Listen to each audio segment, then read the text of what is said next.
شهر رمضان الذي أنزل فيه القرآن هدى للناس وبينات من الهدى والفرقان فمن شهد منكم الشهر فليصمه ومن كان مريضا أو على سفر فعدة من أيام أخر يريد الله بكم اليسر ولا يريد بكم العسر ولتكملوا العدة ولتكبروا الله على ما هداكم ولعلكم تشكرون.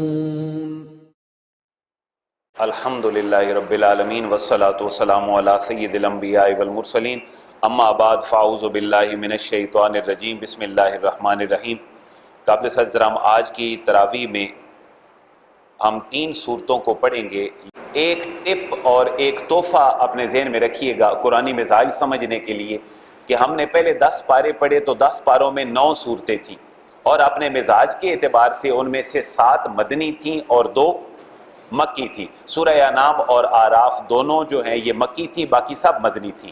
آج کی نئی بات یہ ذہن میں رکھیے گا کہ اب ہمارے اگلے 10 پاروں میں جن کا آغاز کل کی تراویح سے ہو گیا تھا اور یہ 20ویں پارے تک جائے گا، بلکہ 21واں پارہ بھی آدھا شامل ہوگا.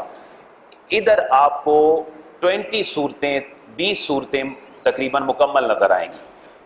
یعنی پہلے 10 پاروں میں تھی 9 صورتیں اور آپ جب 21ویں پارے تک جائیں گے تو آپ 20 صورتیں مزید ایڈ کر لیں گے ساتھ، تو ٹوٹل صورتیں کتنی بن جائیں گی؟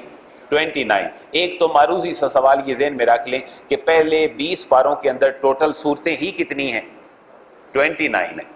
20 پاروں میں 29 سورہ ہیں، 29 صورتیں ہیں، جن میں سے پہلے 10 پاروں میں 9 صورتیں ہیں، جن میں سے 7 مدنی اور 2 مکی ہیں، اور اگلے 10 پاروں کا مزاج یہ ہے کہ وہاں پر 20 صورتیں ہیں اور ان 20 صورتوں کے اندر آپ کو ساری صورتیں مکی نظر آئیں گی سوائے 3 صورتوں کے. تو آج یہ جو ہم صورتیں پڑھیں گے یہ سارے مکی مزاج رکھتی ہیں. میں اپنے جملے کو ریپیٹ کر دیتا ہوں. پہلے 10 پاروں میں ٹوٹل صورتیں 9، ان میں سے مدنی مزاج کی 7 اور مکی مزاج کی 2. اگلے 10 پاروں کے اندر ٹوٹل صورتیں ہیں 20، ان 20 کے اندر 3 صورتیں مدنی ہیں اور 17 صورتیں آپ کو مکی نظر آئیں گی. تو آج کی یہ جو صورتیں ہیں یہ تینوں کی تینوں اپنا مکی مزاج رکھتی ہیں. ایک چھوٹی سی ٹپ اور، ہر وہ قرآن کی صورت جو اللہ کے کسی نبی کے نام کے اوپر ہوگی یا اللہ کے کسی نیک بندے کے نام کے اوپر ہوگی وہ صورت مدنی نہیں ہوگی بلکہ وہ صورت اپنا مکی مزاج رکھے گی. مثلا میں 2-3 لفظ بولتا ہوں، آپ اس کے حوالے سے آپ نے ذہن میں رکھنا ہے. سورہ مریم مکی ہوگی یا مدنی؟ یہ مکی سورہ مبارکہ ہے کیونکہ یہ کسی شخصیت کے نام پہ ہے. اسی طرح سورہ یوسف ہے، یہ مکی ہوگی یا مدنی؟ یہ مکی سورہ مبارکہ ہے کیونکہ اللہ کے نبی کے نام کے اوپر ہے. اسی طرح آپ سورہ یونس کو دیکھیں گے تو یہ مکی ہوگی یا مدنی؟ یہ مکی. میں ایک اور لفظ بولنے لگا ہوں، ذہن میں رکھیے گا. جو کچھ ہم نے پڑھا ہے آپ کی طرف سے مجھے فیڈ بیک موصول ہو جائے گا. سورہ حج آنے والی صورتوں میں ہے، مکی ہوگی یا مدنی؟ سورہ حج یہ مدنی صورت ہوگی کیونکہ مدنی صورتوں کے اندر میرے اور آپ کے مکمل دین کی بات ہے. وہ دین کیا ہے؟ عبادات اور معاملات. عبادات میں نماز، روزہ، حج اور زکوٰۃ، اور معاملات میں سیاست، معیشت اور معاشرت. جہاں والدین کے ساتھ حسن سلوک ہے وہ صورت ہمیشہ آپ کو مدنی نظر آئے گی. لہٰذا یہ چھوٹی چھوٹی ٹپس ہیں، ان کے مطابق ہم چلیں گے انشاءاللہ. یہ تینوں صورتیں مکی، سورہ یونس بھی، سورہ ہود بھی، سورہ یوسف بھی. آج سورہ یوسف ہم مکمل پڑھیں گے. 111 اس کی آیات مبارکہ ہیں. قرآن نے جس کو احسن القصص کہا ہے، سب سے بہترین سٹوری، سب سے بہترین کہانی وہ حضرت یوسف کریم کی ہے. اور اس کو بہترین کہانی کہنے کی وجہ یہ ہے کہ انسانی زندگی کے اندر جتنے بھی اتار چڑھاؤ آ سکتے تھے وہ اللہ نے ایک شخصیت کے اندر جمع کر دیے جس کا نام ہے حضرت یوسف علیہ السلام. انسانی زندگی خوشیوں سے بھری پڑی ہے، اللہ نے ساری خوشیاں حضرت یوسف کے اندر جمع کر دی ہیں. وہ ذرا اندازہ کریں کہ جیل سے نکلتے ہیں تو پھر بھی خوشی ہے، اور جب سرخرو ہوتے ہیں پھر بھی خوشی ہے، جب اپنے باپ سے ملتے ہیں پھر بھی خوشی ہے، جب مصر کی سلطنت ملتی ہے تب بھی خوشی ہے۔ لیکن انسانی زندگی میں خوشی کے ساتھ غم بھی ہے۔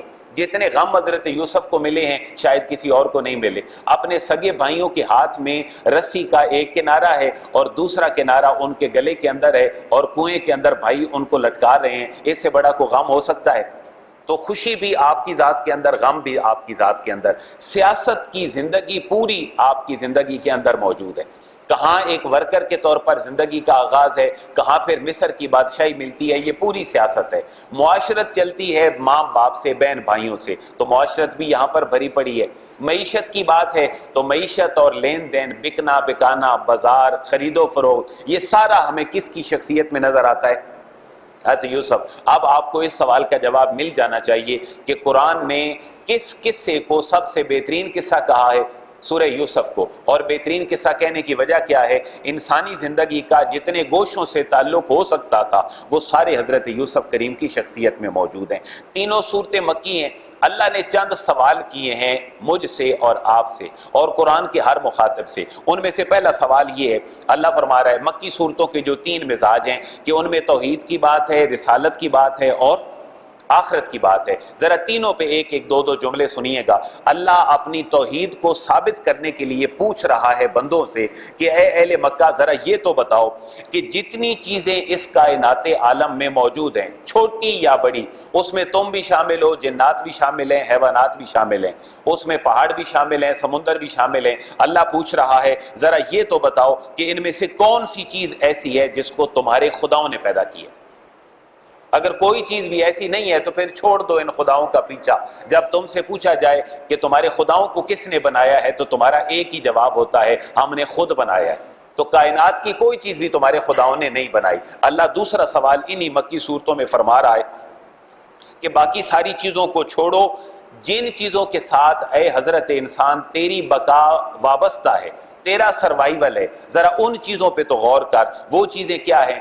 پانی ہے، آگ ہے، ہوا ہے، اناج ہے، پھل ہیں، پھول ہیں، ایک انوائرمنٹ ہے پوری دنیا کا۔ اللہ فرماتے ہیں ساری چیزوں کو چھوڑو، انہی پہ غور کر لو جن پہ تمہاری بقا ہے، اور مجھے گن کے دکھا دو ان میں سے کتنی چیزیں تمہارے خداؤں نے پیدا کی۔ نہیں، اللہ تیسرا سوال فرما رہا ہے ساری باتوں کو چھوڑو، اپنی ذات کے اندر صرف غور کر لو۔ تمہاری آنکھ، تمہارے کان، تمہارا ناک، تمہاری زندگی کے اندر ٹیسٹ، کھٹا میٹھا چکھنے کی صلاحیت، یہ کس نے پیدا کی ہے؟ اگر تمہارے خداؤں نے پیدا کی ہے تو وہ عبادت کے لائق ہیں، اگر ایسا نہیں ہے تو پھر تمہارا خدا ایک ہی خدا ہے اور وہ وحدہ لا شریک ہے۔ یہ میرے بھائی تینوں صورتوں کے اندر موضوع مشترک ہے، سورہ یونس کے اندر بھی، سورہ ہود کے اندر بھی اور سورہ یوسف کے اندر بھی۔ ایک بات اور ذہن میں رکھیے گا کہ پہلے صورتوں میں ہم نے ایک صورت کے اندر کتنے انبیاء کے نام بیک وقت پڑھے تھے؟ 17۔ آپ اب قرآن کو پڑھتے ہوئے دیکھیے گا جن 17 انبیاء کے نام ہم نے صرف سرخیوں کے ساتھ پڑھے تھے کہ اللہ کا یہ بھی نبی ہے، یہ بھی نبی ہے، اللہ نے ہر نبی کے نام پر ایک پوری سورت کو وقف فرما دی ہے۔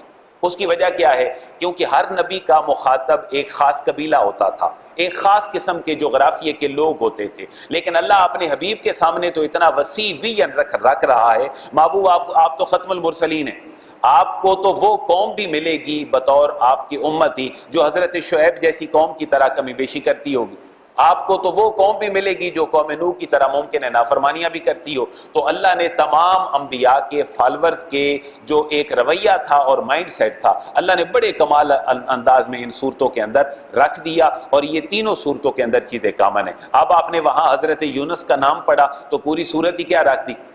سورہ یونس۔ وہاں آپ نے پڑھا حضرت یوسف کا نام، اللہ نے پوری صورت ہی کیا رکھ دی؟ سورہ یوسف۔ بلکہ بات نہیں بنی، اللہ نے ایک پوری سورت کا نام ہی سورہ انبیاء رکھ دیا کہ محبوب پریشانی کی ضرورت نہیں ہے، یہ لوگ آپ کو ٹھکرائیں گے، لیکن محبوب آپ نے دیکھنا ہے اپنے بھائیوں کو جو آپ سے پہلے آ چکے ہیں، انہوں نے ان کے اس رویے کے بعد اپنا ماحول کیسے بنایا تھا۔ پھر اللہ نے رول ماڈل کے طور پر ان لوگوں کا تذکرہ ان اپنے لوگوں کے سامنے رکھا ہے۔ دوسرا بڑا موضوع ان تمام صورتوں کا یہ ہے کہ اہل مکہ کا موقف ہے، اگر نبی بنا کے بھیجنا تھا تو ابو جہل جیسا بندہ نبی بن کر آ جاتا کیونکہ وہ سردار تھا، یا ابو لہب جیسا بندہ آ جاتا، یا کو طائف کا سردار نبی بن کر آ جاتا۔ اللہ فرما رہے ہیں نہیں، نبی اگر بنا کے بھیجنا تھا تو ایسا جو سارے اتار چڑھاؤ دیکھنے والا ہو۔ ان کا پھر موقف یہ تھا اگر نبی کسی کو بنانا ہی تھا تو کوئی فرشتہ نبی بن کر آ جاتا، کوئی جن نبی بن کر آ جاتا۔ ان صورتوں کے اندر باقاعدہ الفاظ ہیں، اب میں ان آیات کی کوٹیشن کی طرف نہیں جا رہا۔ اللہ فرما رہا ہے اگر کوئی جن یا فرشتہ نبی بن کر آتا تو تم تو جن اور فرشتے نہیں ہو، تم تو انسان ہو، لہذا انسان کو کون بہتر بات سمجھا سکتا ہے؟ حضرت انسان ہی بہتر بات سمجھا سکتا ہے۔ لیکن پھر اہل مکہ ایک اور مخمصے میں مبتلا ہو گئے کہ یہ تو رسول ایسا ہے جیسے ہم ہیں، لیکن اللہ فرما رہا ہے میرا رسول اپنے بشری لبادے میں ضرور ہے، لیکن جہاں تمہاری بشریت کی حدیں ختم ہوتی ہیں میرے حبیب کریم کی بشریت کی حدیں کہیں اس سے بہت آگے چل کر شروع ہوتی ہیں۔ اور پھر حقیقت محمدیہ کا ادراک ہے جس کا اعلان اللہ نے معراج کی رات فرمایا۔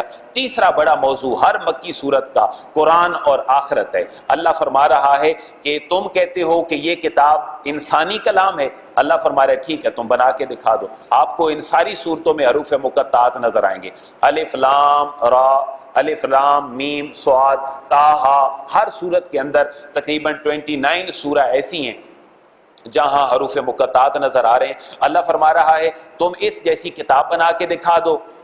جب ایکسکیوز سامنے آیا تو اللہ فرما رہا ہے کوئی بات نہیں، کتاب نہیں ایک صورت بنا کے دکھا دو۔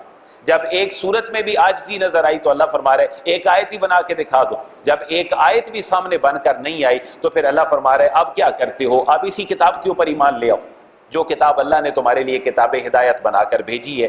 تو یہ چند ایک موضوعات میں نے آپ کے سامنے رکھ دی ہیں، اور جو بندہ سورہ یوسف پڑھے وہ اپنے ذہن میں رکھے سٹوری ہمیشہ پاسٹ ٹینس میں ہوتی ہے، اور جو گرامیٹیکلی صرف فعل ماضی کو جانتا ہے، خواہ ایکٹیو ہے خواہ پیسو ہے، اس کو سورہ یوسف سمجھنے میں بڑی مدد ملے گی۔ آپ کو جا بجا فعل ماضی کے سیغے نظر آئیں گے، پاسٹ انڈیفینٹ نظر آئے گا، پاسٹ کنٹینیو بھی نظر نہیں آئے گا۔ آپ سورہ یوسف اگر پڑھیں، اگر آپ مزید آپ کو مدد درکار ہو تو آپ بے شک تراویح کے بعد بیٹھ جائیں، میں ماضی ریوائز کروا کے 14 الفاظ والا پھر آپ سورہ یوسف کو پڑھیے گا تو آپ کو واقعی نظر آئے گا کہ یہ واقعی احسن القصص ہے، اللہ نے بہترین قصہ اس صورت کے اندر رکھا ہے۔ ہم بزرگوں سے سنتے آئے ہیں، میں نے قرآن میں یہ بات نہیں پڑھی، میں نے حدیث میں بھی یہ بات نہیں پڑھی، ایک سینہ بسینہ بات ہے جو آپ تک پہنچا رہا ہوں۔ عورت جب پریگنٹ ہوتی تھی یا ہوتی ہے تو بزرگ فرماتے ہیں کہ اس کو سورہ یوسف وہ پڑھا کرے۔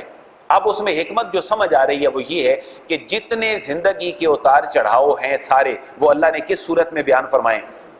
سورہ یوسف کے اندر۔ اور آپ اس کو ذرا ٹیلی کریں جیوز کے ساتھ، یہودیوں کے ساتھ، وہ عورت کے جو ان کے بچے کی ماں بننے والی ہوتی ہے اس کو کتنے انٹلیکچوئل پروسیس سے وہ گزارتے ہیں۔ آپ میڈیا سے جو لوگ واقف ہیں یا یوٹیوب سوشل میڈیا سے، وہ بہتر جان سکتے ہیں کہ وہ اس کی ماں کو ضرب تقسیم کتنی سکھاتے ہیں اور اس کی ماں کو ذہنی مراحل سے کہاں تک گزارتے ہیں۔ پھر ان کا بچہ، ان کا موقف یہ ہے، جدید میڈیکل سائنس بھی کہہ رہی ہے کہ بچہ پھر ذہین ہے اور ذہین پیدا ہوتا ہے کیونکہ اس کی ماں اتنی پریکٹسز کر چکی ہوتی ہے۔ اور بزرگوں کا واقعہ بھی یہ ملتا ہے، کسی بزرگ کو، اللہ کے نیک بندے کو، قاری صاحب نے جب رسم بسم اللہ کے لیے بسم اللہ پڑھائی تو کہا جاتا ہے انہوں نے 15 پارے پورے سنا دیے، اور جب ان سے پوچھا گیا کہ آپ نے 15 کیسے سنائے تو جواب کیا تھا کہ میں جب ماں کے پیٹ میں تھا تو میری ماں نے 15 پارے ہی پڑھے تھے اور وہ 15 ہی کثرت کے ساتھ پڑھتی تھی۔ تو یہ اللہ کا کلام ہے۔ حضرت عمر جیسا بندہ کس چیز کو سن کر دائرہ اسلام میں داخل ہوتا ہے؟ قرآن مجید کو۔ حضرت عمر رضی اللہ تعالیٰ عنہ کی زبان پہلے بھی عربی تھی، 40 سال کے بعد بھی عربی تھی، لیکن پہلی عربی کو پڑھ کر دائرہ اسلام میں داخل نہیں ہوئے بلکہ قرآن کی عربی کو پڑھ کر وہ دائرہ اسلام میں داخل ہوئے۔ لیکن اس کا اصل سرور اور مزہ تب ہے جب اس کے مفہوم کو سمجھ کر آپ پڑھیں گے تو پھر ہمارے سامنے یہ بات واضح ہوگی کہ اللہ نے ان صورتوں کے اندر کتنی گہرائی رکھی ہے۔ تو آج کی ہماری صورتوں میں سورہ ہود کی باقی آیات، اس کی ٹوٹل ہیں 123 آیات، ہم نے 44 آیات مبارکہ پڑھ لی تھی اور باقی 79 ابھی موجود ہیں جو آج ہم پڑھیں گے۔ سورہ یوسف کی 111 آیات ہیں، مکی ہے، پوری ہم نے آج پڑھنی ہے۔ سورہ رعد مدنی ہے اور 43 آیات مبارکہ ہیں، لیکن اس میں سے آج ہم صرف 18 پڑھیں گے۔ تو اگر تینوں صورتوں کی آیات کو ہم جمع کرتے ہیں تو ہمارے سامنے یہ بنتی ہیں 208 آیات مبارکہ جو آج ہم تراویح کے اندر پڑھیں گے۔ مکی مزاج ہے، کل انشاءاللہ سورہ رعد کا خلاصہ جو ہے وہ آپ کے سامنے ہوگا۔ اللہ سے دعا یہ ہے اللہ ہمیں قرآن کو سمجھنے کی توفیق دے اور اس پہ عمل کی توفیق نصیب فرمائے۔ وما علیہ الا البلاغ۔